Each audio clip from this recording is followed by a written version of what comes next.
Бул темир тосмо Арабандын Алиана Рафаэл өкмөтү менен Өзбекстанды ажыратып турат. Бирок темир тосмонун ары жагында тоо тарапта 100 гектар жер Кыргызстанга тиешелүү. Ал жер 1955-жылы юридикалык жактан Кыргызстанга тиешелүү деп табылганы менен дале болсо Өзбекстан мамлекети Акиташ чыгаруучу карьер катары пайдаланып келүүдө.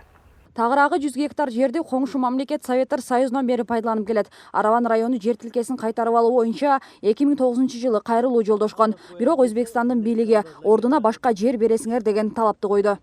Bu жерге bizi Kırgızistan'da aslında bizge yol yo'qligi sababli foydalanmay kelyapti. Ana bizde Aravan rayonundagi kariyerler köp bo'lgani sababli bunga ma'ni berilgan yo'q. Бул сыяктуу талаш жерлер өлкөнүн түштүк аймагы боюнча 63-тү түзөт. Анын 51-и Баткен облусунда, 11 тилке Жалал абадта, калган бирөө Ош облусунда жайгашкан. Мында сырткары коңшу мамлекет ортосунда 320 чакырым жер такталбай турат. Бул маселе 1924-жылдарга барып такылат. Анткени ошол жылдары аймактык жер бөлүштүрүү башталып, 1927-жылы чек аралары бекитилип берилген. Бирок ал убакта Кыргызстан Кара Кыргыз автономиялуу облусу болуп куралгандыктан жерлерди тактап алууга эч бир өкүл катышкан эмес.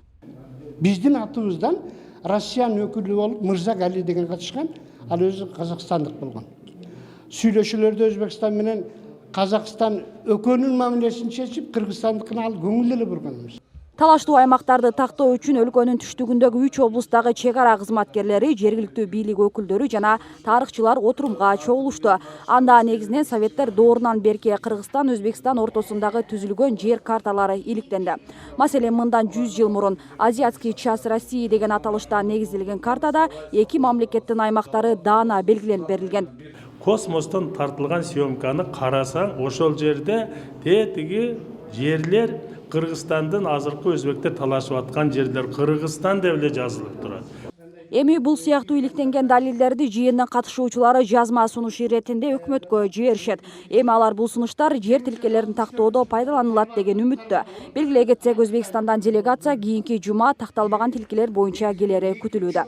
Нуржамал Баргыбаева, Арген Калбек уулу, Ынтымак. Өткөндү тарыхты билбесек, эртеңки күндү кантип аныктайбыз?